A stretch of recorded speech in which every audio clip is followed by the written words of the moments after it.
A Doll's House by Norway's Henrik Ibsen. Introduction, summary. The main theme in A Doll's House play is feminist of the time. Nora and Helmer is a model husband and wife, living in peace and harmony in their family until Mrs. Lind, an older friend to Nora, made a visit in their home in search of a job. Nora manages to secure a job for Mrs. Lind, but unfortunately pushes Mr. Krogstad, an accused forger, out of his job.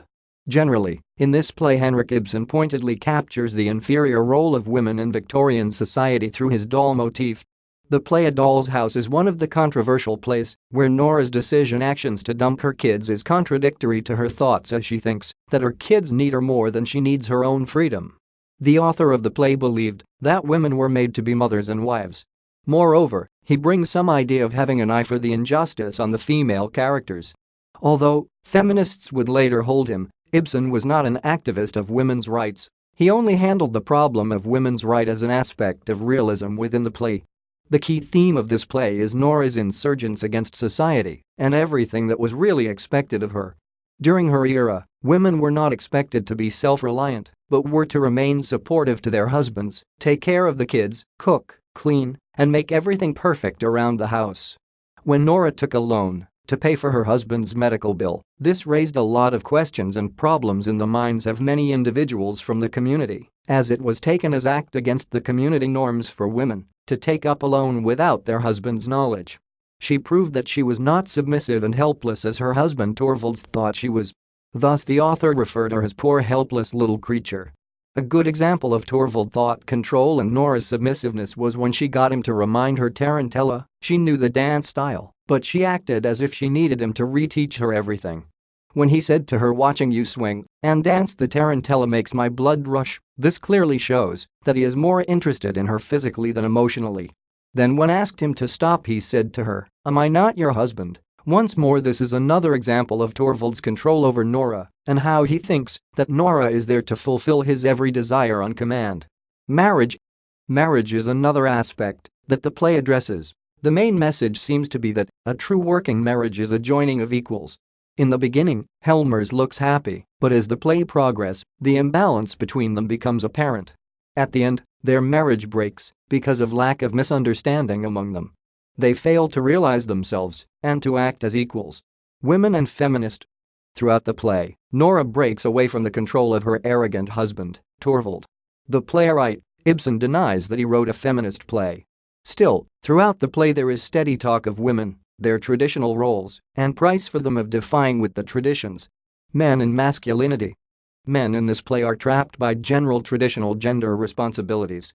They are seen as the chief providers of the family and they should be in charge of supporting the entire household. Men must be the perfect kings of their respective palace. We see these traditional ideas put across at the end of the play. Respect and reputation. The men in this play are occupied with their reputation. Some men have the integrity in their society and do anything to protect it. Even if the play setup is in a living room, the public eye is portrayed through the curtains. Money. Within the play, A Doll's House, the characters spend a lot of time discussing their wealth. Some characters are financially stable and promise for a free-flowing money in the future, while others struggle to make the end meet. Love has been given a priority in the play, where good time has been used on the topic, but in the end, Helmers realized that there was no true love between them. Romantic love is seen for two of the other characters, but for the main character, true love is pathetic. Dramatic irony. There are some examples in the play where this aspect is used. In Act 1, where Torvald condemns Krogstad for forgery and not coming forward. He also mentions that this action corrupts children's mind. As a reader, you should know that this is very important to Nora because we know that she had committed forgery in the play and kept it a secret from Torvald. It's ironic when Torvald says that he pretends Nora is in some kind of trouble and he waits the time he can rescue her. When the truth is known and Torvald has been given a chance to save Nora, he is all concerned with his reputation. He abused her by calling her names such as Featherbrain. He is not interested with rescuing Nora, is interested on how he escapes out of this mess without affecting his reputation negatively. Then, when Krogstad brings back the IOU document, Torvald shouts that he is rescued and he has forgiven Nora. Ironically, he did not even consider that she had borrowed the money earlier to save him. Christmas and New Year. The play is set during the holiday period. It's Christmas period for the Helmers, and New Year celebration is approaching. Both Christmas and New Year are associated with rebirth and renewal. Several characters in the play go through a rebirth process. Both Nora and Torvald go through a spiritual awakening, which can be taken as a rebirth. When things fail to happen, she realizes that it will not be possible for her to be a fully realized person until she divorces her husband. Finally, at the end of the play, Helmer and Nora have been reborn. This essay on A Doll's House by Norway's Henrik Ibsen was written and submitted by user Summerfry to help you with your own studies. You are free to use it for research and reference purposes in order to write your own paper. However, you must cite it accordingly.